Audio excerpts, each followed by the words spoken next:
Good evening once again, everyone, and welcome to this week's edition of DMs with PM. Usually we're in studio. This week we're taking a different turn. We're out of the studio, but in the studio at TAMCC, where the students will be hosting this week's DM with PM. But before we get into it, let me just welcome everyone on Facebook Live, on YouTube, and of course, our various partner radio stations tuned in with us this evening. It will be an extraordinary program, that I can promise you, because the students are in full control, and of course, the Prime Minister is already here, and we have a live audience. Good evening, audience. Good evening. Fantastic. Good evening to the ministers as well, joining us for this evening's DM with PM. We are not going to waste any time. We're getting right into it. And let me introduce your hosts for this evening's DM with PM. Katie Danglade, Naomi Alad will be the host with the PM, and DMs from campus hosts, Kaya Marryshow. So without any further ado, I now introduce your hosts for this week's DM with PM. Welcome to the program. Thank you, Aruna, for handing the mic over to us. It's a pleasure to meet you all. And thank you for being here, Mr. Prime Minister. Thank you. Welcome back to another special TAMCC edition of DM with PM, where you ask questions and directly to the Prime Minister, and he would answer them. So we're here at the TA Marryshow Community College, and for those listening and tuning in, thank you for being here. Also, those joining us for the first time, it's a pleasure to have you here as well. So, to our listeners on Power FM, Vibes FM, Carriacou, Star FM, Fusion FM, Grenada Broadcasting News, and We FM, welcome to this program. Of course, we kindly ask that you share this live so that others can have the opportunity to be part of this program. I hand you over to my co-host. Thank you, co-host Naomi. Shimmer and Shine, I am Katie Danglade, and of course, this wouldn't be possible without our beloved Prime Minister, the Honorable Deacon, which are looking so sharp. How are you doing today, sir? Thank you very much. It's a pleasure to be here. I want to say thank you for everyone who's made this possible. I want to recognize some of the folks in the audience. I see the principal of TAMCC here. I see the chair of council, the Minister of Education, Minister James, Minister Williams. So I will start by saying any question I can't answer. And since we're in TAMCC and the Minister of Education is here, I'm sure we may get a chance to ask him to help me out. But it's a pleasure to be here. It's the first time that we're having the show outside of the studio. It's the first time I have a double host, or triple host, if we include Aruna. So you guys are putting me under a lot of pressure. I hope I can deliver. All right. Don't be nervous. It's okay. Thank you. I'm trying to keep it together. I know you just come from Parliament. We will start off this segment very light with a game called Rapid Fire. Okay. Where I ask you to give you two options, and you got 2 seconds to answer, right? So you choose one. Got it? Got it. 2 seconds to answer. Backpack and ready? Ready. All right. Soup or yogurt? Soup. Tennis or cricket? Cricket. Mango or guava? Mango. Long drives or Netflix? Long drives. Raven, this one is good. Raven or sleep? Pass. Beach or river? Beach. Singing or dancing? Neither. Soca or reggae? That's the wrong way to ask it. Calypso or reggae, soca or dancehall? How you do it? Calypso, reggae. Okay. Fishing or working the land? Working the land. Another interesting one. Law or politics? Pass. All right. So for those of you all that are here today, I know you're wondering who is Raven. Would you like to explain to the audience who is Raven? Right. So Raven is a puppy, a dog, that was delivered to my house by the press secretary. which was a gift that was given by a Grenadian citizen because for some odd reason they thought that it would be a kind gesture to give me more work to look after a dog, as if I didn't have enough work to do. And to be honest, well, I hope the citizen doesn't get upset when I say this. I was inclined to give the dog away, but my kids admonished me otherwise, and so I've had to contend with having a dog live in the house, something that I never thought I would ever experience in my lifetime. So let's just say I'm coping with having Raven in the house. Okay, so we're not expecting a TikTok with DM and Raven? No. All right. Amy? Mr. PM? We are learning that your son is soon to be a student at this institution, since you mentioned about your kids. He is. Oh, he He's is? soon to leave. Yes, Soon- he's in second year. Oh. Okay, well, my question is, or our question is, what kind of place would you like TAMCC to be for your son? Or how can we better TAMCC for him and the students here? All right. So, well, I'd like for it to be a place that doesn't flood when it rains, because he sent me photos of the classroom or him standing on a desk when it floods. So, obviously, that's one of the challenges that we have. The location is in a floodplain, and obviously, when it rains excessively, there's a risk of flooding.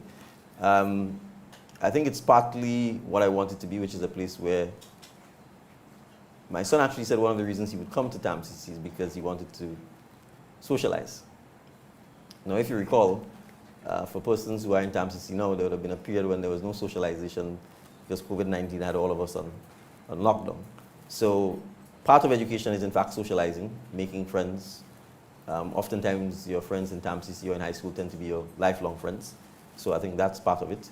But I also want it to be a premier institution that creates excellent students, excellent citizens for Grenada, and persons who ultimately would leave Grenada. So it means we have to continuously invest in the physical facilities. We have to be nimble enough to change the curricula if it's no longer relevant or no longer serving the needs. And we have to have an environment where the leadership of TAMCC, that includes both the students and the faculty and staff, wants to make it an excellent institution to attract more and more of Grenadian students to want to come. So that's the vision that I want. And I want the students to be engaged, to feel as if they have been challenged, and to feel as if they can find solutions even now to some of the challenges that they encounter and some of the challenges that Grenada will encounter. There has been an ongoing issue in TAMCC though, and the students are complaining silently. Right. Because, Silently? Yes, silently. And I'm sure that all of our students from the Tantin campus can definitely agree with that there is few or no proper sitting facilities. How can we fix that? Because there's complaints every day whenever they're on a break, there's nowhere to sit. Oh, so you mean there are no amenities outside of the classroom for them to sit or engage in and so on. Well, thank you for bringing that to our attention. I will certainly speak to the Minister of Education, the principal, and the Minister of MIT to see if there's a rapid response that we can have to that. I wasn't aware of it. So whether it's benches, tables, parks, I'm sure those are things that we'd be able to look at assisting with. Well, thank you, Mr. Prime Minister, and this concludes our first segment. Stick and stay with us. We'll be back with more. Looking to take your next step in your educational journey? At the Marryshow Community College, your future starts here. Whether you are starting your journey or looking to advance your career, we have a wide range of programs tailored just for you.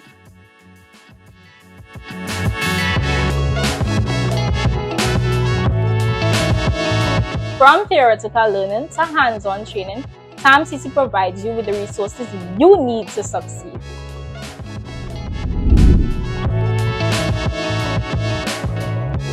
TAMCC's flexible programs are perfect for adult learners and working professionals. Join a community that supports you, inspires you, and celebrates your achievements. TAMCC's qualified faculty and staff are here to help you every step of the way. We are devoted to helping you achieve your goals. Enroll today and discover endless possibilities at the T.A. Marryshow Community College. TAMCC, taking you from where you are to where you want to go.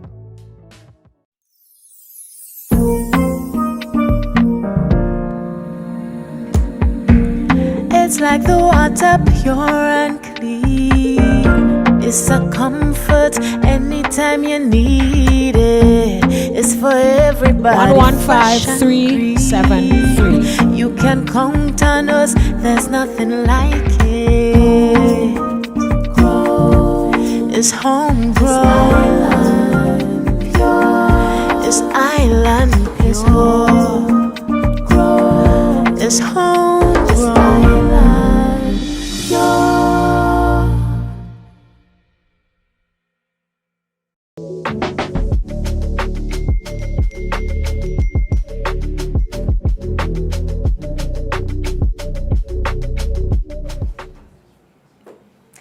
Welcome back to the second segment of DMs with PM. And I would like to congratulate some students that won some prizes in the live audience. So big congrats to them. Now we'll head right to the questions for our Prime Minister.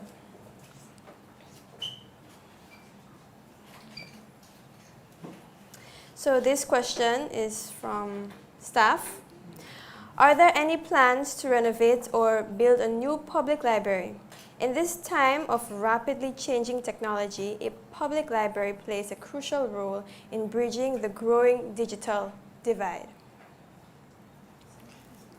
The answer is, I'm smiling because I think this issue was discussed extensively at Cabinet on Monday. So we have the traditional main library in St. George's, and the building is of historic significance. So first and foremost, we wish to preserve the building. Second, we have to digitize, and we are in the process of digitizing all of the files at the library. And third, as the staff indicated, to a large extent, a library in the traditional sense is perhaps more of a historic relic than what one would expect of a modern library, which is to be largely digital. But we also appreciate the fact that even if it's just for historic archiving and historic sentiment, a library that has books perhaps is also to tell the story of what it was yesterday. So we are very much interested in ensuring that we can have a public library restored. It is not going to be a cheap ask, simply because if we want to do it in the existing building, we have to completely change the facade inside of the building. We have to address the fact that it's on a water table, which is on the carnage. We have to deal with the salt, and we have to also preserve the historic look of the building. So whether the library actually stays there is part of the discussions and the ultimate decision we have to make, or whether we relocate it to another part of St. George's is part of also what has to be addressed. But the challenge is that all of St. George's, to a large extent, needs a complete revitalization plan, which we are beginning to have discussions on, and the library would just be part and parcel of that. So it would be hard to take the library in isolation without a wider discussion about the overall redevelopment of the town of St. George.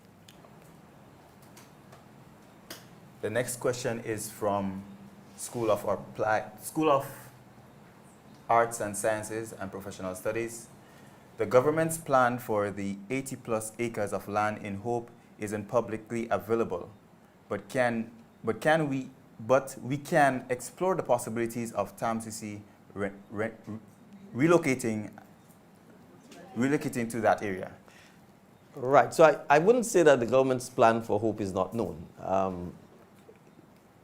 More than 10 years ago, the then NDC administration agreed and entered into an arrangement with the University of the West Indies and gifted the University of the West Indies the 80+ acres of land for the explicit purpose of the University of the West Indies establishing a campus there.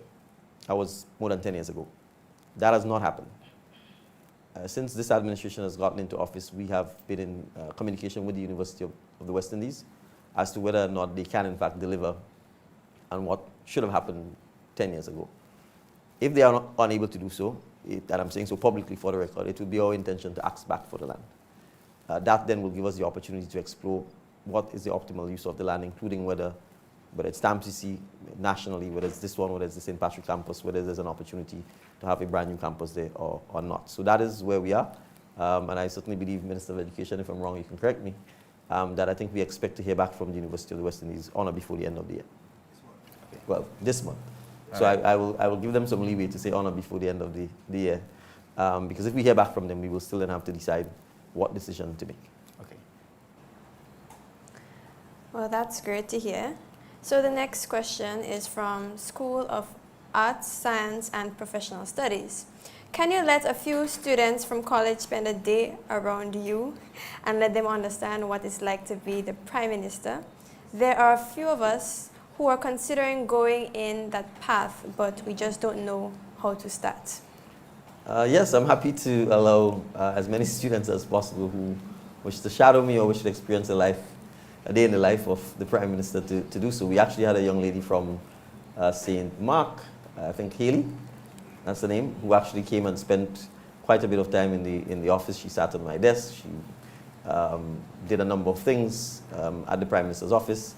I think we had a group of TAMCC students recently interview me. We had students from St. Andrew, the Minister of Education constituency, who came down and also got an opportunity to speak with me. I've had students from the convent in St. Vincent visit as well at the Prime Minister's office. So I'm happy to have interns. I'm happy to have students or anyone who's interested in politics once the schedule permits to come to the Prime Minister's office. Remember, being the Prime Minister is simply part of what is the more important task, which is being a Member of Parliament, and a Member of Parliament for St. David. So you can't get to Prime Minister unless you're an MP, and you can't get to Prime Minister unless you're the political leader of the organization. So it's more than just being the Prime Minister. It's a lot more diverse and a lot more challenging than just the office of the Prime Minister. So it'd be an opportunity to show the different aspects: Parliament, ministerial responsibility, parliamentary responsibility, international responsibilities. So yes, through the press secretary or through my assistant, that can be arranged. So the next question, first off, you're doing an amazing job. My question is, do you plan to meet with the students more often? Yes, that's why we're doing DMs with PM here. We wanted to make sure that as much as possible there's an opportunity for me and for colleague ministers to interact with our students. Partly because it's important for us to, I would say, demystify politics and to encourage a more positive view of politics policy making, because that's to a large extent what it is, democracy and how we can empower and change our communities. We don't have local government in Grenada yet, but it is something that we are keen to encourage because we think it's an opportunity for, at the community level, the parish level, for persons to get a good feel of what building a nation is like from the ground up. And we think if we are able to successfully introduce local government, it gives an opportunity for people to be a mayor or a councilman, etc., and get actual experience in management of public resources, in accountability, in the challenge of dealing with the public and competing priorities, which we think will then make for stronger governance in the long run for the country. So this question is from the School of Applied Arts and Technology. Mr. PM, the youth like you very much. You should let Andy work on fixing up the college. There is a lot of buildings that need repair, like the auto mechanic building. Mr. PM, let Andy look into that for us and big up yourself. Thank you very much. Andy is present. He's hearing you loud and clear, and the management of the TAMCC is present as well, so they're hearing loud and clear. But on a serious note, obviously, investing in the physical infrastructure of schools is something that's ongoing. We inherited and we've continued a program of rebuilding, repairing, but crucially as well maintaining, because one of the challenges, you can build a new building and if you don't maintain it in 2 or 3 years, it could look as if it wasn't new. So we have to have a comprehensive maintenance policy to make sure that our buildings, which are quite expensive, maintain at a standard where they last longer, and therefore you don't have to have the rapid deterioration that it takes place. And every institution has to plan to do significant maintenance every 10, 15 years. If that doesn't happen, then you will end up in a situation where the quality of the physical infrastructure is poor.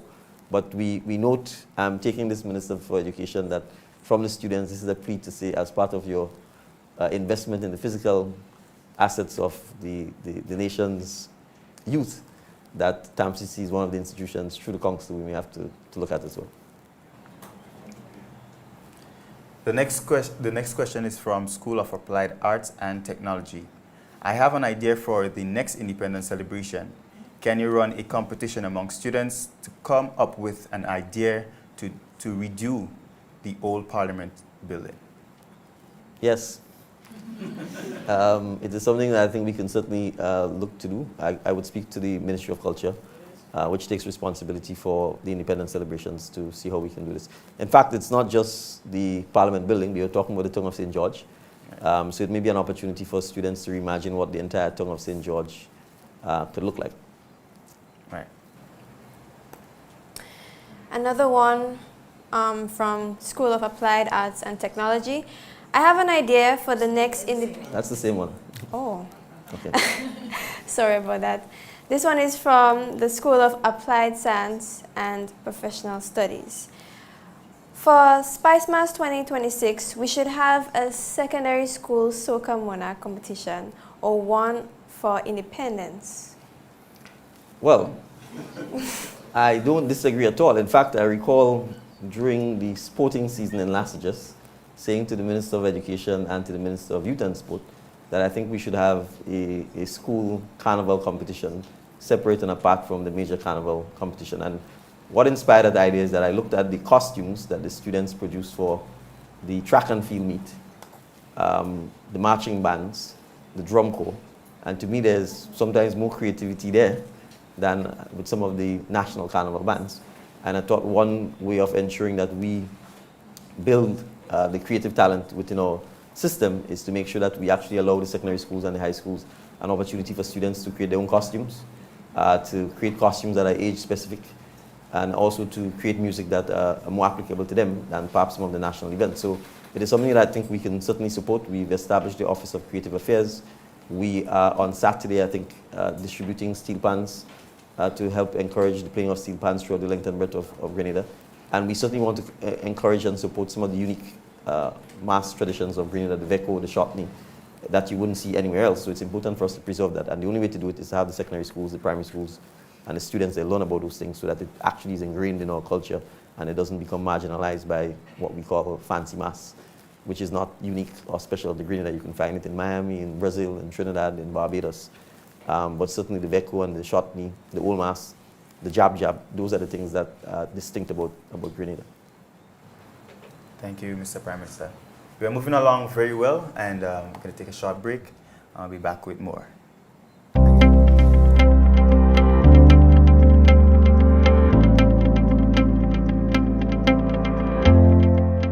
Cinnamon, one of the signature designs of Project 500. This 3-bedroom, 2-bathroom home spans 1,122 square feet, crafted for sustainable and modern living. The design features efficiency in wall, windows, and roof, engineered to reduce your overall electrical consumption by minimizing heat buildup. A cooler building on those hot days.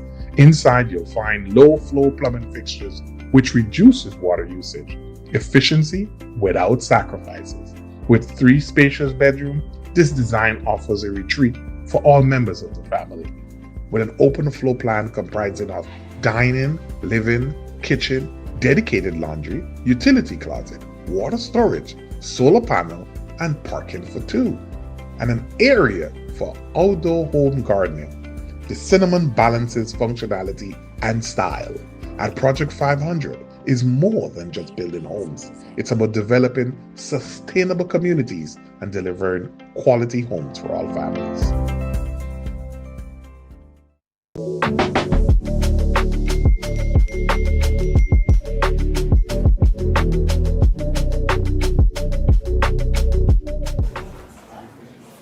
So we are back with DMs with PM.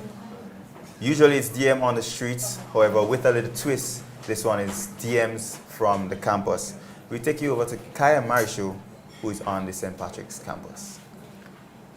Hello everyone, I'm Kaya Marryshow, the Vice President of the Student Representative Council. And today we're here with the St. Patrick's campus, ready to hear your plans for the youth and your concerns for the Prime Minister.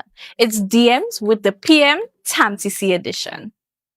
Joining us today is Shinika Abedin, and she'll now ask her question.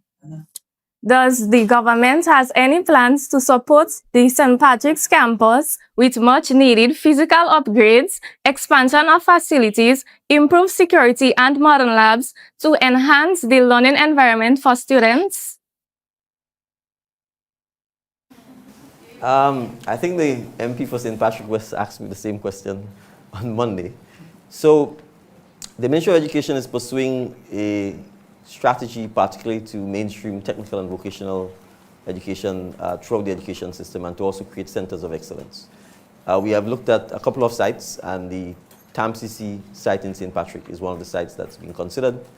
I'm not in a position to give a definitive answer, but even if that site was not being considered, if the filming took place at the TAMCC St. Patrick office, I could tell from the background that there's definitely need for improvement in the quality of the campus. So I think it is certainly a campus, given the list of issues the student flagged, that certainly would require some attention. But it could either be done as part of the wider strategy, or if that will take too long, I think then it could be considered a standalone item for future upgrade and investment in. Today we're joined with Mr. Raul Roberts. and he'll now ask his question. Right, Mr. PM. I'm a qualified teacher, and I want to import a vehicle. I understand that it used to be 100% before for teachers. Why the change? Why not 100% first and not 50? Mr. PM, are there any plans or succession plans for getting new teachers to replace those that will be retiring very soon in the technical field?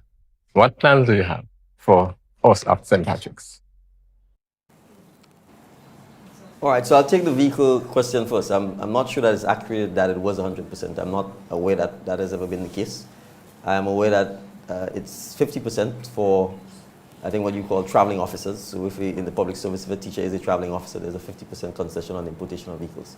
But the government has in place a policy of 100% duty-free concessions on electric vehicles and 75% on hybrid vehicles.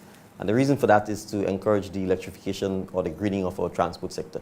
Transport actually accounts for it's the sector that emits the most in terms of carbon monoxide in our system, and it actually also accounts for the highest use of petrol in the country. So as we grapple with the issues of climate change, as we grapple with the issue of a warming climate, it's also incumbent on us to do our part to make sure that we put less carbon monoxide into the atmosphere. So we are keen to support electric vehicles and hybrid vehicles, which is why there are concessions there. So as a teacher, you have the choice. You can buy a traditional vehicle and get a 50% concession if you're a traveling officer, or you can choose to, whether or not you're a traveling officer, buy a vehicle in which you get 100% concession, an electric vehicle, or a 75% concession for a hybrid vehicle. The second part of the question goes back to what I said earlier about how we mainstream technical and vocational education, which means also significantly training teachers in technical and vocational education. In fact, I think the minister and his team have done a bit of an anecdotal survey and have already inquired from teachers whether they would be interested in technical and vocational education.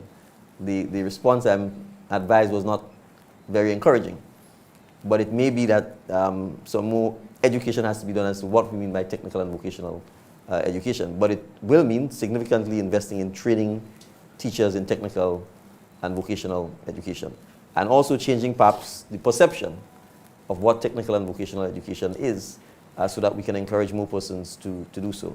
I certainly would perhaps prescribe a more radical approach, because as I think we've been discussing, if a significant portion of our budget goes towards academic education, the only way we're going to get that change is by, in fact, moving a lot more of the resources into technical and vocational education.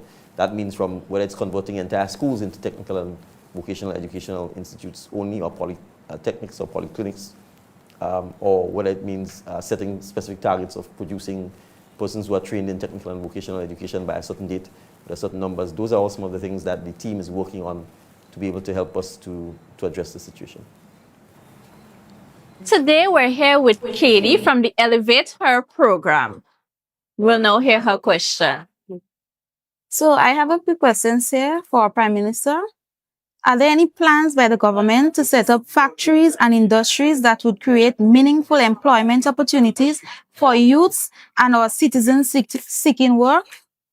At the ending of the program, when we all go out on placement, what will happen to those of us who would not be kept permanently? What would happen to persons who don't want to go out on job training and have interest in starting a small business or wants to expand? If they already have one, do they get a grant? And is there any requirements needed in getting that grant? Those were a lot of questions. I will try my best to answer them, and perhaps starting with the latter questions. The purpose of the elevator is, in fact, to partly create entrepreneurs or small business persons. So the training should allow persons who don't want to work for someone else, if they're able to successfully complete the training, to be able to have a business idea, to be able to obtain both soft grant and soft loan financing that allows the person to start that business, and then to be able to walk through the process of starting the business and ultimately being able to grow the business. That's one of the objectives of the business. Second, the training also does involve some level of job placement. But one of the things we have to emphasize is that you have to want the job. You have to want to work. The government could only do so much. We could provide the training, we could provide the mentorship, we could provide the hand-holding, we can provide a job placement, but ultimately you have to keep the job. You have to show up on time, you have to work. So this is part of what we are hoping, that with a 12-month program, that persons who are in that situation are able to find the appropriate job placements. But if you don't get a job at the first round, obviously it's not a reason to give up, because you would have had the experience of the training, and it's an opportunity to continue searching. It's important to appreciate that most people don't get the job they want at the first go. Many persons send up multiple applications, you go to multiple interviews, sometimes before you get a job. But the advantage of this program is that it gives you an opportunity to either be employed or to try and create your own employment as well. So I think that's one of the critical things. On the question of the factories, I want to be honest. The government has no plans itself to establish factories. The government doesn't have the capacity to create factories and to run them. And I might say something that might be a little blasphemous. We actually tried a lot of that between 1979 and 1983 during the PRG period. Now, some of them were successful, some of them failed. Because there are a number of things once you deal with manufacturing that you have to factor in. The cost of energy is a major factor. And our electricity costs in Grenada are very high. And until we're able to get electricity costs down, it's a major impediment to major manufacturing. That's one of the issues. Second, and I'll use an example which everyone talks about, which is agro-processing. Now, processing requires you to have stock all the time. So if you wanted to do something in mangoes, for example, you have to have mangoes all the time. Not 6 months of the year, not just during the summer. Because once you start to sell and your product hits the shelf, people expect to receive it all the time. Right? They don't expect to say butter is in season or butter is out of season. You expect to get butter all the time. And so for a lot of the agro products that are made in Grenada, they're highly seasonal because our stock, whether it's guava, whether it's stuff dealing with mangoes, whether it's, well, we barely have citrus. You actually just don't have enough stock. A lot of people who make mango chutney and so on in Grenada, they're importing the mango from Puerto Rico, from the Dominican Republic, etc. So one of the challenges we face here is that we simply do not produce enough stock in many instances to have manufacturing on a large scale. So that's one of the challenges. And the second is the cost of energy. And third, as I said, factories and so on need to be run by the private sector. It has to be driven by profit, it has to be driven by efficiency, and the government has very limited capacity. So the government would provide concessions. It could provide perhaps even, for example, a GIDC, whether it's in Grenville or St. Andrew, maybe even factory space. But the actual running of the factories themselves, to a large extent, we want that to be done by the private sector if it is going to be successful. In the case of very small agro-processors, many persons who do their agro-processing at home, what the Ministry of Agriculture has sought to do is to, in fact, build a mini processing center in Lakalom. It's been outfitted now so that we can aggregate a lot of the small processors to actually come to the factory so that we can give them the opportunity to use the building to create greater opportunities for them to have more scale and to do it in a safe environment. And also to provide things like, simple things like the electricity. A lot of the equipment work with three-phase electricity. Many persons at their home simply don't have three-phase electricity or can't afford it. So by being able to provide the three-phase electricity at this factory shelf, then there's an opportunity for them to come in and to be able to do their small processing that takes place there. There are other things that we can help with, such as packaging, labeling, the standards that are required for marketing and so on. We're working on some of those initiatives with the Ministry of Trade. But the actual factories themselves, it's really for the private sector to do a lot of this. The other thing I would say is Grenada is largely a service-driven economy, right? Not a goods economy. And service includes things like education, St. George's University, tourism, taxi, water sports. A lot of it is service-driven. If you're doing things like cybersecurity, it's actually a service you're providing, the professions, law, accounting. So we are largely service-driven economy because we simply don't have the benefit to do large-scale manufacturing. And so there are other forms of, I don't want to use the word factory, but there are other services that you can provide in large quantities. If you, for example, the call centers or what they call back of office operations, and that sector has actually been growing a lot. Now, usually to hire persons who are coming straight out of school, it's a starter job, but it's an opportunity for employment, and you can start there and end up, you don't have to stay there. But there are other opportunities in IT and so on that are coming, for example, the cybersecurity, where because of the huge demand for cybersecurity experts, it's an opportunity for us to train a lot of persons in those specific fields, and they can stay in Grenada and provide those services anywhere in the world once you have high-speed internet. Or if you're a content creator, I mean, a YouTuber, a blogger, there's no limit to what you're able to do if you're good at it. So we believe that focusing on things like the creative economy, ensuring that Grenadians get the opportunity to hone their cultural skills, to teach them about intellectual property. We believe those are areas where there could be significant opportunities for providing employment as well as self-employment to persons, even if you do a day job. The other area that we are keen to develop is the marine sector. We're an island. Our ocean space is a lot larger than the land space. And so there are significant opportunities there, whether it's tourism, whether it's fishing, whether it's yachting, but we are not really exploiting this. We have no marine school in Grenada. We don't teach boat building except in character, which is handed down. So there's no formal process for any of those things, boat maintenance, all of the stuff that comes with it, refrigeration, air conditioning, plumbing. We barely have machine shops here to repair the boat engines and so on. So we believe there's significant opportunities for us to invest and educate people in those areas. And if we do so, we think then greater opportunities for higher paid, sustained jobs can be created. I hope I covered all of the questions that were asked. We have another DM from the campus of St. Patrick's. Hello and welcome to DMs with PM TAMCC Edition. Today we're joined with Kate King. And he'll now ask his question. So how does the government plan to support students who are struggling to pay transportation and cover living expense while studying? All right, so that's a tough one. I think we attempted to do so by paying for the tuition, so that the money that would go to tuition could go to transportation and food and other things. But we also still recognize that even so, it's difficult. We have started a pilot school bus program with secondary schools. We will conclude the pilot at the end of the school semester, and then we will learn the lessons from the pilot. After we learn the lessons, we will then explore whether there's an opportunity to do a national school bus system in Grenada, and whether in doing so it will bring down the cost of transportation specific to our students. But I can't guarantee because I don't know what the pilot is going to say. I think the second issue that we perhaps simply have to look at is how we can diversify education and make it more regional so that you don't have to travel from St. Patrick to St. George to get education. I think that's one of the key issues, and I experienced it even in my time at TAMCC. First semester, the class economics at 120 students. By December, it was down to 60. Most students dropped out because they simply couldn't afford the transportation costs. And it's not just students, it's a major challenge for workers as well. So mass transit is one of the issues we have to address in Grenada. Up to last week, I met with the Transport Commission to encourage them to rev up the plans for looking at how we can address the overhaul of the transportation system in Grenada. But this is going to be a difficult thing because we've had the same transportation system since 1983, give or take. So that's 42 years of no change. And to change it is going to require a lot of consultation, a lot of stakeholder engagement, a lot of investment as well. But I want to encourage parents and students, and I will also say this point, it is never easy, right? Investing in yourself is never easy.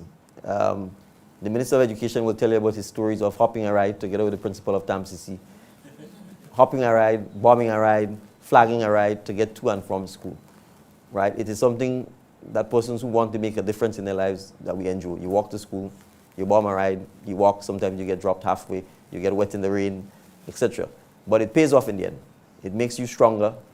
It makes you more courageous, more confident, and then you can look back and tell all the stories and do it all over again if you had the chance. So I want to encourage parents to make sure that even if you may not have, particularly for TAMCC, you may not have the money to pay the bus, that's not a reason for not encouraging your son or daughter to still try and get to school, right? Because many of us have done it the same way. I used to run from TA Marryshow Community College to St. Paul's when I was doing my law degree at the time, because the courses were in Jamaica. They are all behind, so it was later here in Grenada, and there was no bus, so you just simply had to walk home. That's just the way it was, right? And it didn't kill me. So I just wanted to encourage you not to give up simply because you might have to walk home or flag a ride every now and then to get to and from school. And the government certainly is committed to doing everything it can to help, but the resources are always finite, and we always have to fight with different priorities. So we hope that by eliminating the registration fees, the tuition fees, that it eases the burden on parents, and they can use the money that they would otherwise pay in tuition to be able to pay transportation costs to get you to and from school. What's your name and what department are you in? Yeah, I'm Samuel Ross, and I'm in the electrical installation department. He'll now go ahead and state his statements.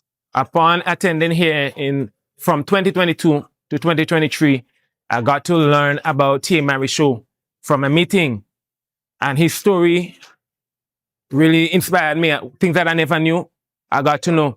And I read Marcus Garvey's autobiography, and I got to find out from hearing about TA Marryshow that they share parallel stories.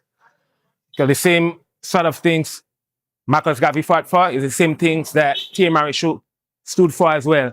And I like to see our institution, seeing that it offers only vocational courses, I like to see academic courses introduced, and probably this institution on a whole even extended to TA Marryshow's university. Thank you.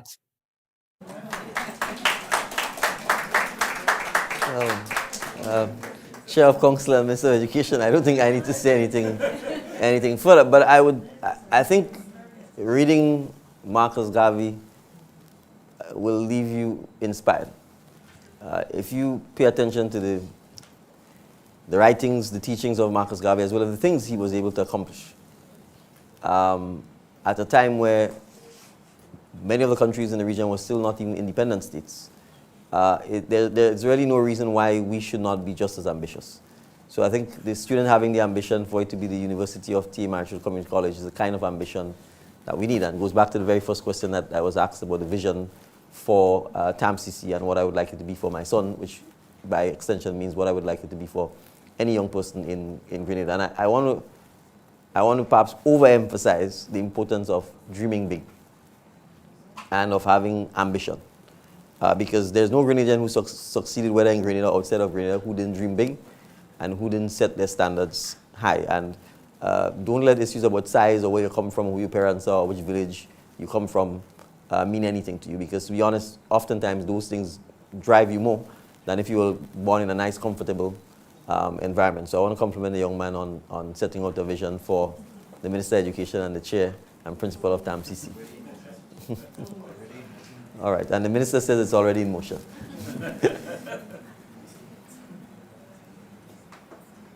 We're here with Sophia from the Hospitality Department, and she'll now go ahead and ask her question. I understand there are plans to bring nurses from Ghana. Wouldn't it be better for the government to focus on training and preparing more local nurses in Grenada to meet our healthcare needs? Yes, you can clap for that too. So the absolute answer is yes, but there's a caveat, because training takes time, and in the interim we have to deal with some of the immediate challenges that we face. And we have two challenges. We're actually training nurses who are leaving. So it means every time we train, they leave, and we have a bigger and bigger gap. So we have to try and plug some of the gaps almost immediately by bringing in persons who are qualified and who are prepared to come and work immediately, and at the same time continue the training. The Cabinet as recently as, I think in August, for instance, agreed to immediately take on for a 6-month internship nurses who had passed let me make sure I get it right, the Regional Examination Nurses Registration, the RENR. I think 31 of them. Pay a stipend of $2,500 to get them in the health system immediately for training. I think we've also agreed that, we've met a very complex HR situation in the government. People are working on all kinds of different modes. Some of them working directly with the government, some of them working with NGOs for the government. It's been a bit of a maze. And we are still trying to untangle, in some instances, the maze. But I think, for example, there are nurses who provide services to the government via grant case. Right? We are trying to decouple the situation and get us to a point where by next year we can have the nurses working for the government, not working for the government through grant case. But all of that has to be sorted out. And it is partly because of that we are unable to keep our nurses, because they are going to places where the terms and conditions of employment are better, or at least less shrouded in mystery. So I agree, it is better to train. I think we're also having significant discussions about whether we restart our nursing school, because we once had a nursing school. It came to an end around the time when St. George's University began offering a degree in nursing. I think within the Ministry of Health there's been concerns over whether that degree adequately meets our needs. It's also much more expensive than the nursing school we had. And a lot of the nurses who are trained tend to migrate to the United States or elsewhere. So we have to either find a hybrid where we can have more hands-on practical training for our nurses, even if they are going to St. George's University, or we can find a way to retain them. It is not going to be easy because there's a shortage of nurses and healthcare practitioners worldwide. And people who have more money obviously tend to be able to pay people better. But we also believe there are other things we can do to incentivize persons, because if their families are here, they are less likely to want to leave than if that's not the case. So we think that's one factor to pull them here. But it will be a gradual process. We also believe Project Polaris, the new teaching hospital, will make a significant difference. Because we believe once we change the model of healthcare financing, that it will allow us to pay our nurses better, pay our doctors better, if we are going to be able to retain them. Because we are going to have to pay what I call market rates to retain them. And if we do so, we believe then that people will be incentivized to remain in Grenada. The physical environment as well will be significantly enhanced. Thank you. And we're going to take the last video from the campus. Today, we have with us Ms. Thomas, the director of the St. Patrick's campus. So, good afternoon. I really want to thank the Prime Minister and the Press Secretary for providing the students with that opportunity to share their concerns and whatever issues that they have, so at least they can be dealt with and so that we can find a solution to some of the issues that they would have actually shared. So at least we will make Grenada a much better place in the area of education and to provide basically to create better citizens for Grenada. Right. Thank you, Ms. Thomas, for the kind comments. Ms. Thomas, you're in the audience, right?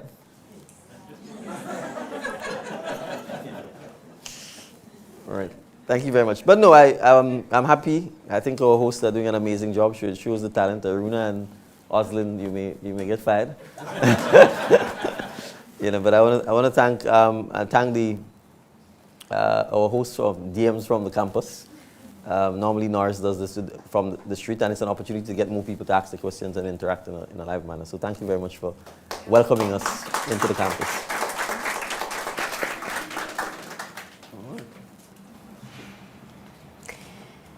Now we're heading to a short break, but don't go yet. There's more questions to be asked. And it's still not too late to share this live to others so that they can also be part of this program.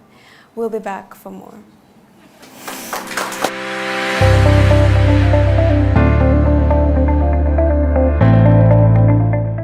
Bay Leaf, another of Project 500 signature design. This 3-bedroom, 1.5 bathrooms, a beauty, spans a gross area of 1,073 square feet.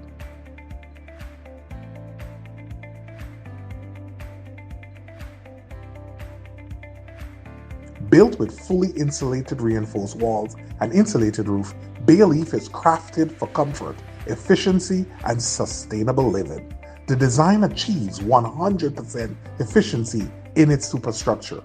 Inside, you'll find low-flow plumbing fixtures, large windows providing maximum ventilation, and a 25% greater efficiency than current building code requirements.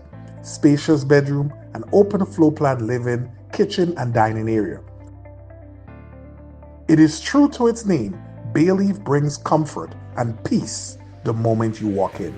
At Project 500, we're more than just building homes. We're about building sustainable communities and delivering quality homes for all families.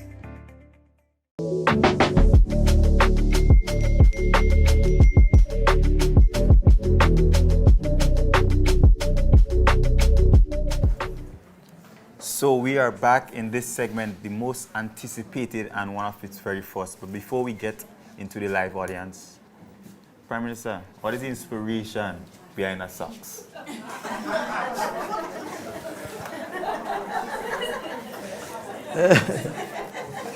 There's no inspiration. I couldn't find any more African outfits to wear, so I had to dress up in the usual Western style. So I simply pulled the first socks I saw. All right. Great answer. So we're going to head right into the live audience who are with us today. Very first, how y'all feeling? Good. How y'all feeling? Good. All right, nice. We got a first question. Good evening, Honorable Prime Minister. My name is Anishel Thomas, a student of the General Agriculture Program under the School of Arts, Science and Professional Studies. I'm standing here today representing the 4 associate degree students at Marryshow and the 40+ certificate students. I have a genuine love and deep appreciation for agriculture. My ultimate purpose and goal is to contribute meaningfully to the development and modernization of the agriculture sector here in Grenada. Initially, I was pursuing the social work program, but with the start of my farming business, I realized that agriculture is truly a science, one that requires knowledge, training, innovation, and this caused me to transfer into this program so I could strengthen my skills and understanding in this field. Through my own observation, it can be said that past successive governments have not invested sufficiently in the agriculture sector, and this lack of consistent support has contributed to the deterioration of not only the sector, but also the facility where myself and other students are currently housed. Because of this continuation, please allow me to, before I continue, please allow me to commend your government for the recent investment in over $500,000 in the redevelopment and facelift of the Marryshow campus. This initiative is a step in the right direction and demonstrates a genuine interest in improving agricultural education. With that being said, I must express my disappointment with the current conditions we, the students, continue to face at the Marryshow campus. As the only agriculture training institution here on the island, the farm school should be a model for excellence, inspiring students to become leaders in the food security and sustainable farming business. Unfortunately, at present, the environment there does not reflect this vision. When we first arrived in September, there was no basic farming tools available, no cutlasses, no fork, spade, rake, or any other essential equipment for practical training. We bought some, and we had to continuously lobby to acquire some of the other basic items that we need. The practical component of our program, which should be at the forefront of our learning, is not being fully executed. There are currently no pigs or rabbits for breeding or ruminants for livestock trading, and no protective gears is available for apiculture or beekeeping activities. One of the major struggles we also face is the lack of available dams. For instance, last month it cost me $105 just to get to school for 3 of my practical sessions, which was slaughtering of chickens. This week it will cost me the same for the same exercise. I must also add, I was the only student present for the practical session. Since Since it begins at 4 a.m., as the birds have to be prepared for delivery at 9 a.m. in St. George's. This situation highlights how the absence of proper accommodation for the farm students greatly affect our participation, learning, and grades, especially for early or extended practical sessions. We have students coming from St. George's and St. David's who cannot afford the repeated transportation costs required to attend these sessions consistently. At school, I have been labeled as a complainer, and I was even told, just do your 2 semesters and go. And honestly, I don't mind being called a complainer because I believe it is important to speak up for improvement of all matters that affect you directly. For example,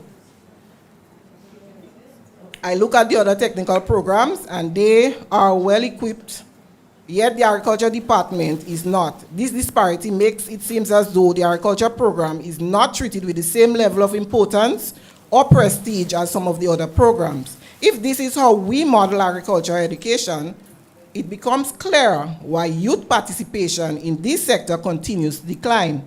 I did speak to both the director and the principal, and I believe what was given was excuses that items go missing after they're being purchased. However, based on my own observation, this is an easy fix. The absence of an inventory system or secure storage area is one major factor to the missing items. Establishing a designated inventory room would help address this issue by ensuring that all tools, equipment, and supplies are properly stored, managed, and accounted for by designated personnel.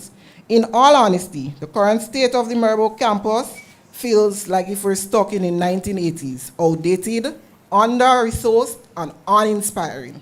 It is disheartening because this facility should be a place of innovation, creativity, and pride. Sadly, we don't have that. If we are serious about attracting many more young persons to the agriculture sector, we must create an environment that reflects the modern, sustainable, and scientific nature of this field.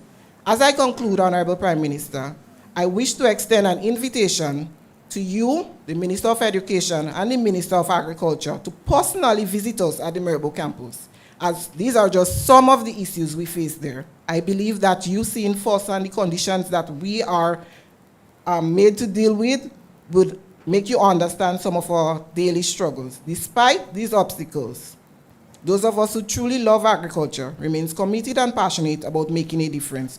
We simply need the proper support and environment to thrive.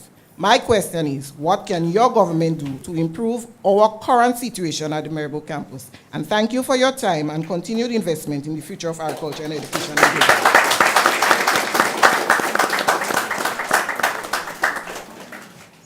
So thank you for, I think you're well prepared background and the question. So I feel your passion, and I want to say I'm just as passionate about you, about the need to invest in agriculture in a meaningful and sustained manner. And I have no doubt that there's a direct correlation between the underinvestment or the misinvestment in agriculture and particularly agriculture education and the declining contribution of agriculture and fishing, particularly agriculture, to our economic development in the country. The Marryshow campus is a campus that the Ministry of Education and the government and the cabinet has agreed must be part of the transformative educational approach to technical and vocational education. So it's the Marryshow campus, and it is I'm calling it for now, the furniture making shop in St. Patrick, that have been identified as the 2 most obvious low-hanging fruits that should be transformed, and transformed not 5 or 3 years from now, but beginning immediately. So without getting into all of the details, I can assure you that we put together a team. We have a project sponsor, we have a PS on assignment, we have project manager that have been approved by the cabinet, and it is their task. We are also going to be hiring a consultant to support them. It is their task to come back to the cabinet in rapid time with a detailed plan as to how we transform the Marryshow campus, starting with, and the Snellhall furniture making shop, into a full-fledged, proper, technical, vocational, in the case of agriculture. I think even the farm perhaps is a term we perhaps need to go, but I would say an agriculture college, and how we do the same for the furniture making shop. So I want to give you on record our commitment to making sure that we transform that which you've described so that hopefully beginning in 6-12 months from now, you can begin to see the meaningful progress that is making place. And I'd be happy to accept your invitation to visit along with the Minister of Education and the Minister of Agriculture to see firsthand what is taking place. And I will make this final point. And just so you understand, you know, in cabinet we all have different perspectives, and so sometimes we have to debate and discuss because that's what democracy is about, right? Spending is not investing, right? You could spend a lot of money and you didn't invest. And I'll give an example. You know, you'll then debate whether it's investment or spending. But for this administration, I don't want anybody to doubt our commitment to agriculture and to farmers. We spent or gave, and I've probably lost count by now, at least last time I checked, $34 million in 12 months to farmers in cash as a result of Hurricane Beryl. In some instances, whether they deserved it or not. That's $34 million. That could build you a couple agricultural colleges right from the get-go. But whether that is investing or spending, the economists would probably debate and tell you. But investing, in my view, is what we need to do in agriculture, not spend. And we've done a lot of spending, right? And I want us to appreciate that the agriculture sector is heavily subsidized by the government. Fertilizers are subsidized. Farmers get concessions on vehicles. Fishermen get gas rebates. They've gotten they've gotten engines galore coming out of things like the CES program, for example. Another $34 million was spent by the government as soon as we got into office supporting agriculture, fishing, micro, small enterprises. I keep reminding people the government is not a sentient thing, right? We live in our communities. So when we take taxpayers' money and we hand it over to a certain group of people and they don't invest the money, they don't invest in themselves, what is going to happen is 2 years later you're coming right back to the government to take taxpayers' money again to give it to you. So farmers are constantly subsidized. Fishermen are constantly subsidized because they get petrol rebates and so on. Many of them do not pay any taxes. Many of them spend all their money womanizing, drinking rum, etc., etc. No savings, no pension.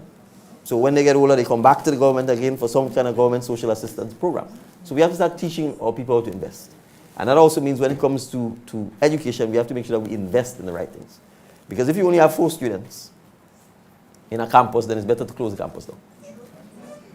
Right? So we have to get to the point, and I'm saying this openly, where we have to transform the campus, you're right, where we have to make this attractive, and where we have to make people believe there is actually a career in agriculture and in agriculture science, and I tend to prefer saying food security, because ultimately that is what we're dealing with. So we are committed to this, and I feel your passion, and I want to thank you for standing up. Obviously, you were prepared. I hope they didn't think you were too long, but I think it's important for us to see, especially as a woman, your interest in agriculture and in food security. So thank you, and I hope we can be partners in this journey to make sure that we can transform the agricultural college at Marryshow. Thank you. While we do appreciate the background information and the well-prepared questions, because you are pressed for time, we just be brief, please. Thanks. Good night, everybody. Honorable Prime Minister, I'm Joshua Evelyn. I am a current IT student in the School of Applied Arts and Technology. My question is, will there be another Cyber Nations workshop, and if so, when? The plan is to do so. I'm waiting on the ICT department to give me a fuller briefing as to the outcome of the workshop. One of the key components of the workshop was job placement, because it costs about 20,000 EC to train per person, 7,500 US thereabouts. And what we wanted to ensure is that persons, because that was a key part of why we were sold on this, is making sure that when people come out, they actually work. And we want to be able to track the uptake in employment, because that tells us whether the program is sustainable or not. Because if we can invest $20,000 in you, and if you can get employment, we were told in the region of 3,000 or 4,000 or 5,000 US per month, that's double the average income per capita of an average Grenadian. And that means that the program is sustainable, because we can then ask persons to pay us back the investment we made in them, so that we can then fund another group. But and that's the key component. So that's the part that we're waiting on the statistics to see how many of the persons who've been trained, who are not already working, have gotten employment in that field, so that we can then assess, okay, if there's a significant take-up, then we can continue the investment and make the program more sustainable. So once I'm hoping we can have a report at the end of December. That will give us the ability to assess and see how we run the next program. But it is something, as Minister for ICT, I'm deeply interested in, because I think there's a genuine opportunity for us to create sustainable employment in those new and emerging job sectors. See that we have our next question. Good night, everyone. Honorable Prime Minister. My name is Shiris Alexander, and I'm a student from the Tourism and Hospitality Department. Prime Minister, your government has committed to expanding the tourism sector and improving quality standards, which fundamentally relies on a highly skilled workforce. What specific plans and funding mechanisms are in place to strategically upgrade Grenada's hospitality training centers, such as this one? Thank you very much. I better get the Minister of Education up here. So thank you for the question. So there are 4 areas we've identified as needing crucial investment and overhaul. I've talked about 2, the furniture shop in Snell Hall. Is it Snell Hall? Yes. Right. The Marryshow Farm School, hospitality, and a marine school. And how we do the hospitality is part of what we are trying to navigate. Whether we invest in the regional centers or whether we create a single center of excellence. And I want to underscore center of excellence, because one of the challenges that we think exists in the tourism sector is that a lot of the better paid jobs are still almost exclusively being done by non-Grenadians. And we have to get to the point where the quality of the training that is given to our Grenadian students leads them that when they exit the system, they are on a greater track to actually getting the better paid and the higher paid jobs. So part of what I talked about with the project sponsor, the consultants, the project manager, is in fact to look at all of this and to give us the best advice as to what it is we should aim to do. Whether we should invest in existing regional centers or whether we should have a single larger national center that then feeds from the existing regional centers, where you can then have better and superior training to make sure that we can meet the needs of the tourism sector. Because if not, and it's happening already, we are already importing a lot of persons to work in the tourism sector. And it's something that we have to be able to address, because if not, it will defeat the point of having a sector where you have to go and find where you have to basically outsource all of the best paying jobs to the persons outside. But we also still think there's a little cultural shift that we have to, I think, undertake here. You know, and I understand because of our history why. But service is not slavery and it's not servitude, right? Excellent service makes people life. You know, there are people who will come back to a hotel or come back to a country because of the taxi man, or because of the waiter or the waitress that was so kind to them, or the housekeeper and whatever. And we have to get to the point where if that is your job, you become the best at it. And you leave that person feeling as if they matter, and you make the day. And you'll be amazed at how oftentimes what they will do for you and the pay they will give you will be 10 times that of what you earn, because whether it's tips, whether it's an opportunity to build a lifelong friend, whether it's an opportunity to take you on a trip elsewhere, those things happen a lot in the service industry. So we have to get to the point where we don't think, well, it's just a job and you're not smiling and you're dragging your feet and the guest walks in and you turn away and so on. So oftentimes that is what we need to fix. The soft skills rather than, in a sense, the hard skills. People know how to make the bed. They know how to clean. You know, they know how to make the drinks. But it's the interaction and crucially the knowledge about Grenada, right? Because that's one of the key things that we have to teach service and tourism persons. You have to know about your country. You have to know the history. You have to know where to tell people to eat, what to do. And many times those things are lacking because it's just about the technical skills, how you present the drink or how you mix the drink, as opposed to actually the soft skills, which is where people really get the kind of interaction that they want, that makes them want to come back. So that's the plan. I believe the Minister of Education is probably feeling the pressure now that we've come here, because clearly a lot of the questions have been directed to the 4 areas that we do recognize we need significant attention to. Next. Okay. Good evening, Honorable Prime Minister Deacon Mitchell. My name is Kaya Marryshow, the Vice President of the Student Representative Council, and my question is, if you were a student at our school today, what issue would matter most to you, and how would you work with the Student Representative Council to solve it?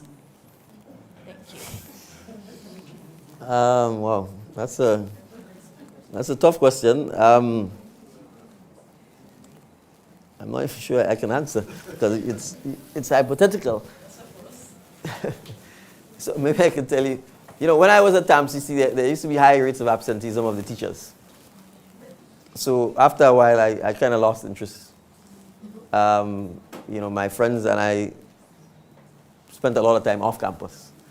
There was one friend whose parents were traffickers, and so we ended up working in the business. So we'd go to the port on Friday in Grenville, we would clear the goods, put them on the truck, and we'd go selling on Saturday, which perhaps helped me with my own entrepreneurial hustle skills. But I also learned the lesson, and I'm saying this to you in all honesty. So two of my closest friends, their parents had businesses. So one of them, I just told you we were working, the other, his dad was a hotelier, and so they ran a hotel. But my parents had neither.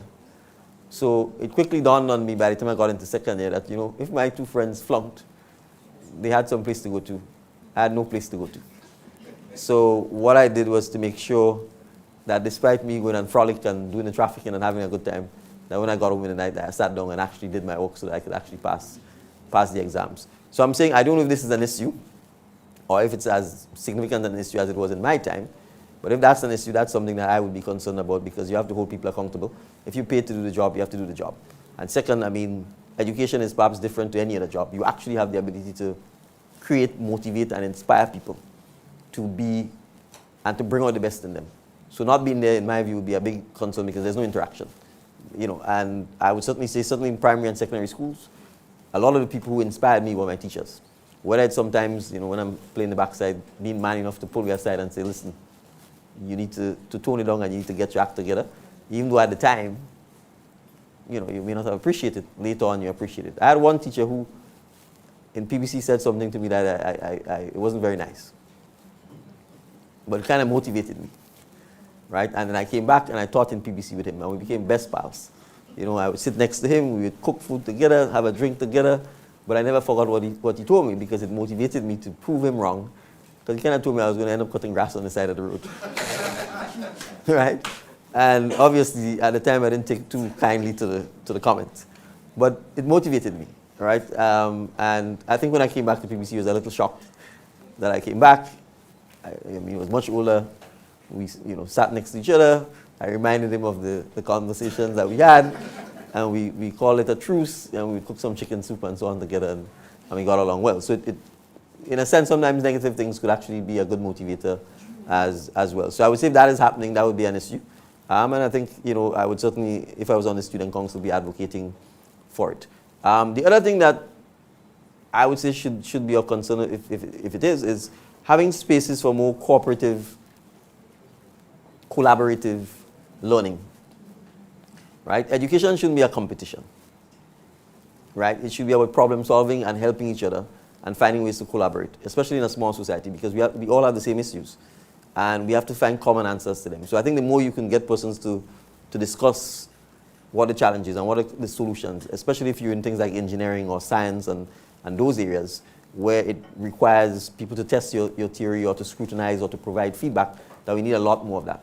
When I went to school, school was very competitive. People would rip pages out of the book and all these kinds of things. They read the stuff, they don't want you to read it, so they rip the page out. So when you come to do your research, there's no page. I hope these things are not happening still, right? So, so in those days it was very competitive, but I think we need a more collaborative approach to education and to helping each other and to sharing, because knowledge isn't meant to be kept for yourself, right? If you have knowledge, if you can help someone find a solution, you should be sharing it with them.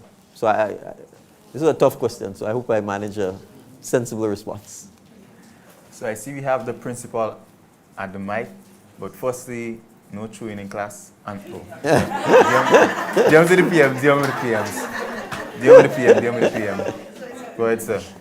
All right, good evening, Honorable Prime Minister, Post Minister of Government, Council Chair, and all our students. Pleasant good afternoon, and it's really an exciting time, a good afternoon to have you guys at TAMCC. I feel very proud of being here. I just felt I needed to provide some feedback as it relates to what is happening at Marryshow.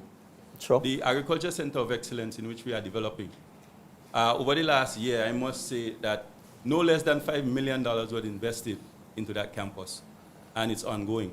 The piggery in terms of the hybrid pigs, 5 breeds of pigs that are on the campus right now. And for our students, we are really doing that for our students and to build the capacity here on island in Grenada. And for our current students, we know that they will be viewing and witnessing the transformation of the campus that they may not enjoy all the benefits for as it relates to where we are at the moment. And I see the Minister of MIT, which visited the campus, also the Minister of Education. And the dorms, which were damaged since Hurricane Ivan, they just repaired. We are in the process of furnishing these dorms. So our students would have that kind of accommodation, like I said, soon. So for our current students, we will do our best to ensure that they get the resources that they need. And again, as my grandmother liked to say that, Marryshow as it is right now is open sepulchre. You're coming in from every angle and do as you please. So to get tools and have them there for students' training is something that we must ensure that the investment into small tools and equipment has proper storage facilities. And it's one thing to have the tools there and the next day it's gone. That kind of investment, that's not what we want to do. And for our students, we would be endeavoring to ensure that they have some of these resources for their training. But with full appreciation of where we're at and developing the campus, I must say that with the ministry's investment and also with our overall development in partnership with, of course, the PS, who is leading the Centers of Excellence, we are partnering and working closely to ensure that we have that kind of program development. So for example, the students are not being able to access the pig facilities because the hybrid pigs are brought into Grenada, and you must have some level of control to access the pens. So as a result of that, the ministry have strict guidelines as it relates to entering the piggery as it is right now. So we are working to ensure that our students get access to the resources, but at the same time understanding that they have a need as well in terms of their own training, and it's only good for them to be selfish about their own training and development, which we are conscious of. And again, it's not to bash the students, but to just highlight that with the development, it is going to take some time, and it won't happen overnight. So for example, as we speak, there is a water harvesting tank, 100,000 gallons, that are currently being constructed for that area where we have a water problem in Marryshow. And that area would service the piggery, the other areas such as the Marryshow abattoir, and also the propagating station. Again, $1.2 million that is currently being invested in the development of that water storage tank. So what I can say to all our students, and even for prospective students, is that we are on the way to transforming that campus, and it will take some time. And again, just to ask for a little patience, but at the same time, from the administration of the institution, we do now our best to ensure that our students have the resources that they need for training, but to just share that with the community as well, as we continue to work and strive to put structures in place to ensure that the level of training that our students receive is one that is high class and it could support the industry, especially in the eastern part of the island. So again, for our students, just asking for a little patience as we continue to develop the Marryshow campus and other areas at TAMCC. Well, I have a question for you. I have a question. You may or may not be able to answer, but the piggery refers to the area where the new breed of pigs were brought in by the Ministry of Agriculture. Yes. Right. I'm told pigs breed very fast and they already are overcrowded and the pigs need to move out and be distributed to the farmers, or new pens need to be built. Is that accurate? Yes, so the pigs have grown so fast that they are so big that they are damaging one another. I'm told 6 has died. Yes, so only today we met with the Ministry of Agriculture. A team from TAMCC met with the PS and a team from the Ministry of Agriculture, where an actual pen was built for fattening. And that pen had to be used to relocate the pigs that are fighting with each other, especially the boars. Right. So once the boars are distributed and some of the gills are distributed to the farmers, we would have more space there, so at least our pigs from TAMCC who are currently at the prison, temporarily held there, they're not imprisoned. All right, the students would then get access to the pigs, so at least they could get that practical experience there. But we met with the Chief Veterinary Officer today, and we discussed how our students can get access to the 5 hybrid pigs that we currently have on campus, so at least they can get that practical experience. So only today we were able to discuss how best our students could get into the PIC facility. So again, it's work in progress, and we have our students in mind, and of course, I did speak with the student as well and other students that we are working tirelessly to ensure that they get access to the facilities and also the training that they so desire and need. Thank you. So we'll take 2 more questions before we wrap up.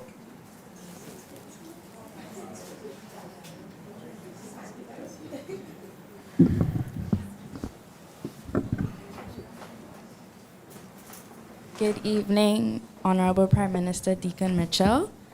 My name is Kayla Lewis, and I am the Chairperson for Resources of the Student Representative Council. My question to you is, how can students like us be more involved in making our country better and being a part of some of the decisions involving the youth of our country beyond just school activities? And are you willing to work alongside the Student Representative Council to guide the students through this process? So thank you for the question. The answer is yes. I think we committed certain things, particularly as relates to the youth, and I still think we have a significantly better job to do. So there are sort of flagship programs such as youth parliamentarians, youth ambassadors, and so on. My own concern with it is that it focuses a lot of times on what I would call quasi-politics, rather than making sure that we can mainstream policies that impact youth throughout the entire country. So, people say things like youth in agriculture. Well, you can't be youth in agriculture. At the end of the day, if you don't have a transition where, as you grow older, more and more persons get involved in agriculture, then the sector will die. So we have to find ways to ensure that the conversation about what happens 5, 10, 15, 20 years from now to a country takes place, and that we can have ways to ensure that we engage directly with young people and that they can give recommendations about fashioning those things.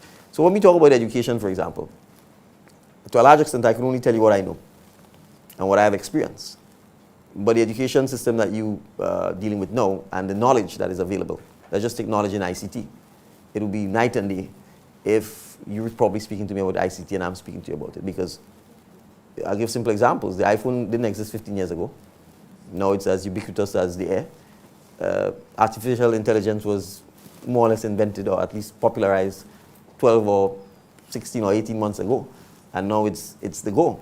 So we have to hear from young people about things that are impacting them now, and what are their recommendations and suggestions about how we deal with it now, so that at least going forward, there are greater opportunities for the young people. Because, and I say this openly, we've had a lot of conversations about agriculture, but there may be young persons who may be able to say to you, listen, if you look at the history of Grenada, and if you look at the history of small island developing countries, you could invest another $1 billion in agriculture and it may not make a difference. And so we recommend that you invest $1 billion in something else.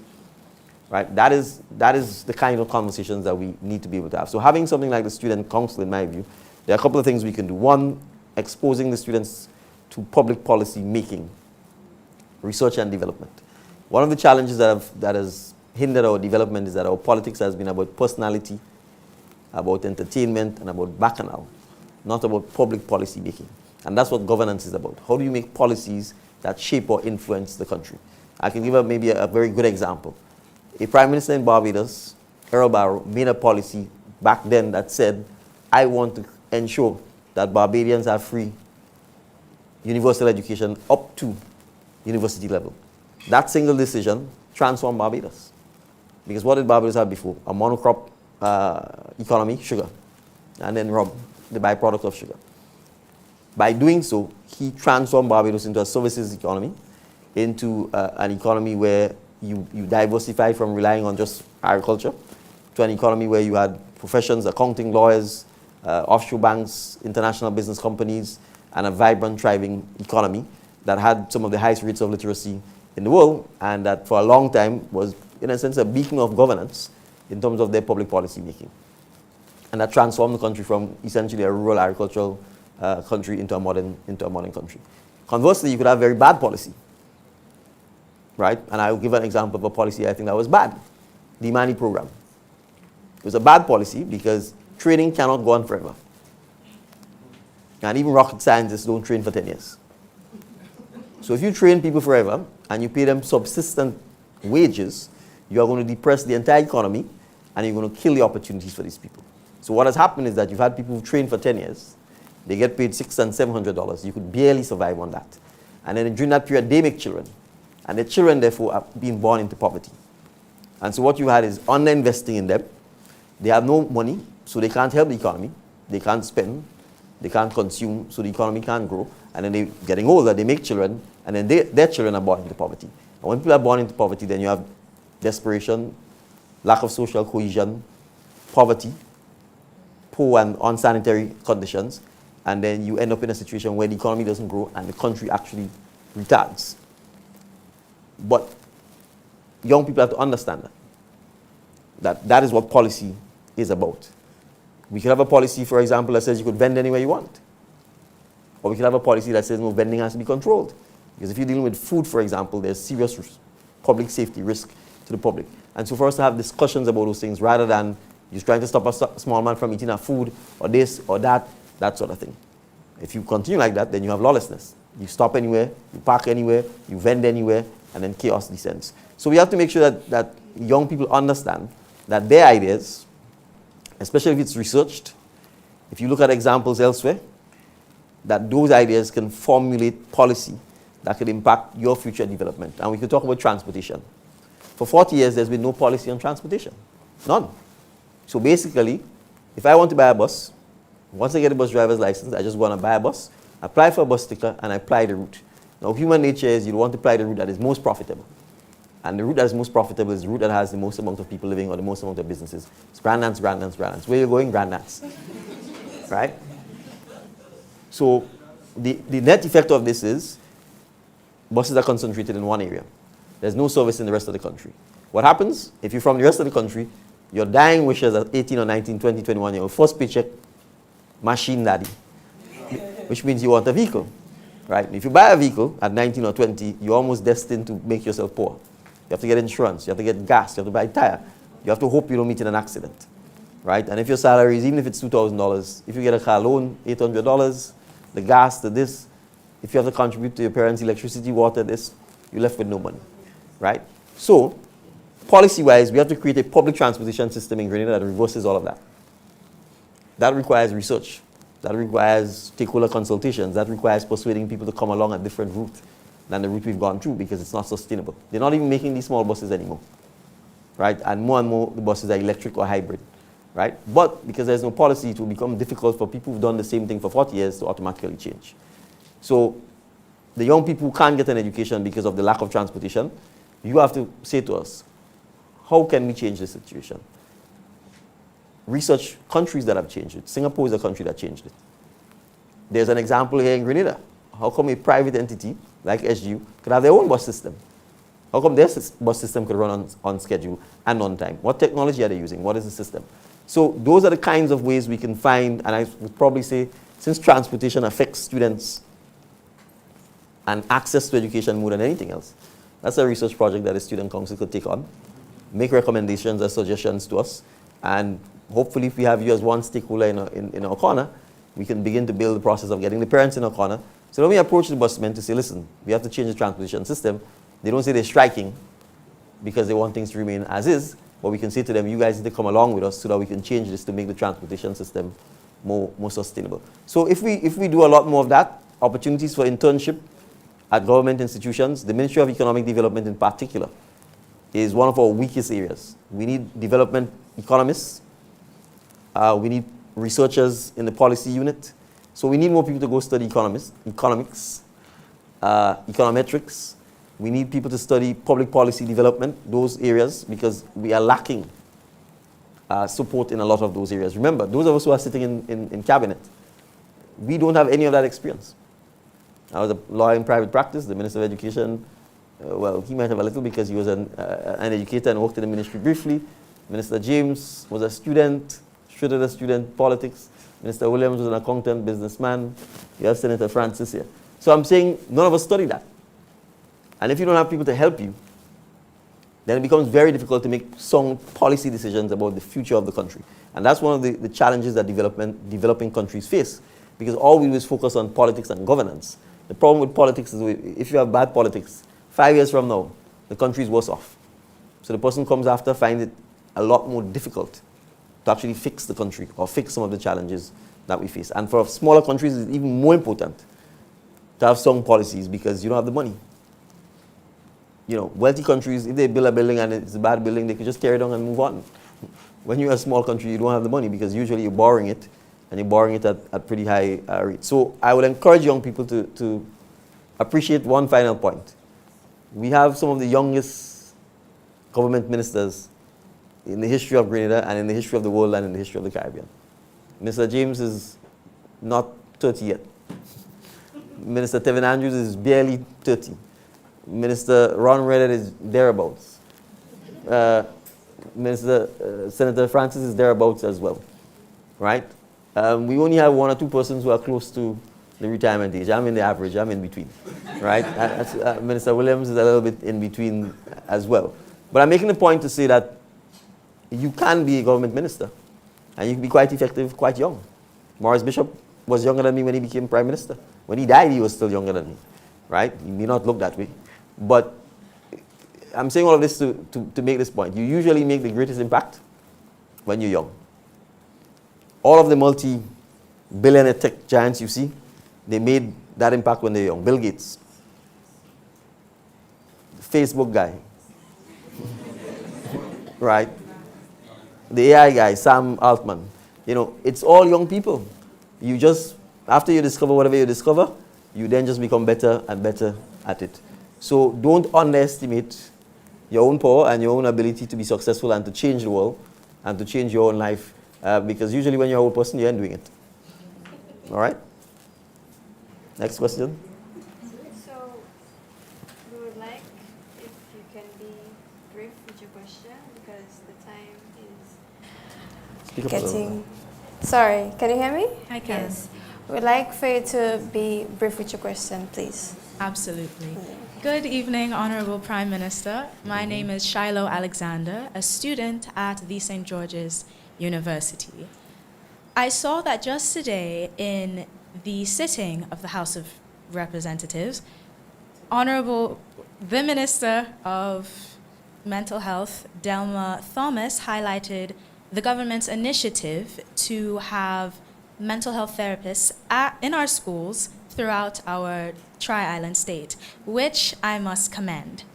However, can we implement strict policy to ensure that confidentiality between the conversations of our youth and these therapists is implemented? Also, can we extend this initiative to teachers? Their mental health is also very important, and they are under immense stress, which will not only affect their well-being, but how they engage with students as well.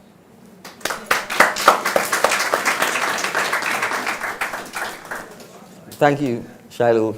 Well, I think the applause says that the audience agrees with you. And in those circumstances, I couldn't disagree either.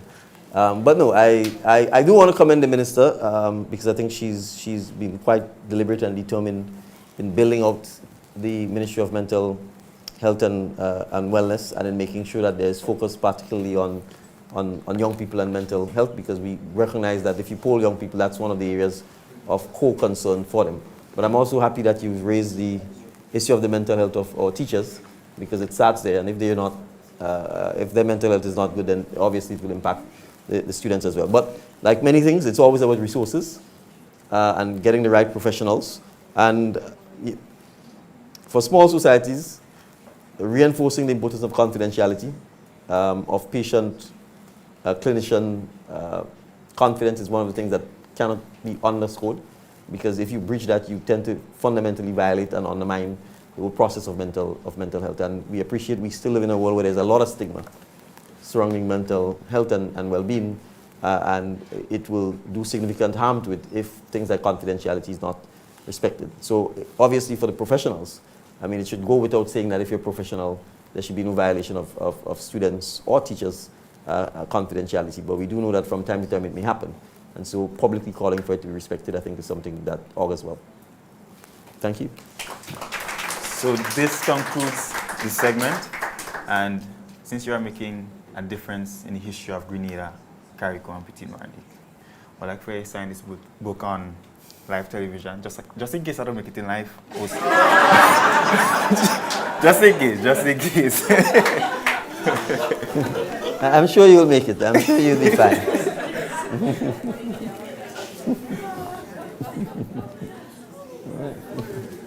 Oh, so you want me to do it now?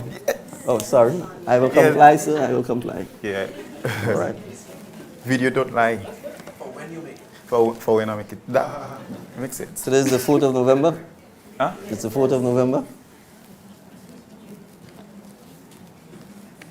Mr. PM, while you're signing my co-host's book, I would like to recognize the crocheting club in TAMCC. They have officially started a crocheting club, and since you used to crochet as a young boy, why don't you come in one day and give them some, classes? I think they will have to give me classes. It was a long time ago. I think I could probably make a chain. I'm not so sure if I can make more than the chain, but we'll see. Sometimes the muscle memory will come back quickly after I see them in action and I get the chance to do it. But congratulations to the crocheting club. I hope you can make some designs that perhaps for independence we'll be able to sell and make some money. Well, that's a wrap for the special edition of DMs with the PM. I hope you listeners, viewers, and audience enjoyed this session as much as I did. And I would like to thank you so much, Mr. Honorable Deacon Mitchell, for taking the time to come here and interact with the students and answering questions from both Tantine and the St. Patrick's campus. We really appreciate it. And we honor you so much for your hard work and your dedication to our young people in Grenada and our country, and for clearing to make our future look more bright. Also, I would like to appreciate our sponsors, Nexa Credit Union and Ariza Credit Union. And a special thanks to the technical team, the students and the ministers for coming here and being a part of this program. And a special thank you to the hospitality staff for accommodating us and allowing us to use here for this session. Without their hard work, we wouldn't be able to do this session today. So thank you so much for coming here, everyone. I am your host, Naomi Alad. And I am Katie Danglade. Remember to continue shimmering and shining.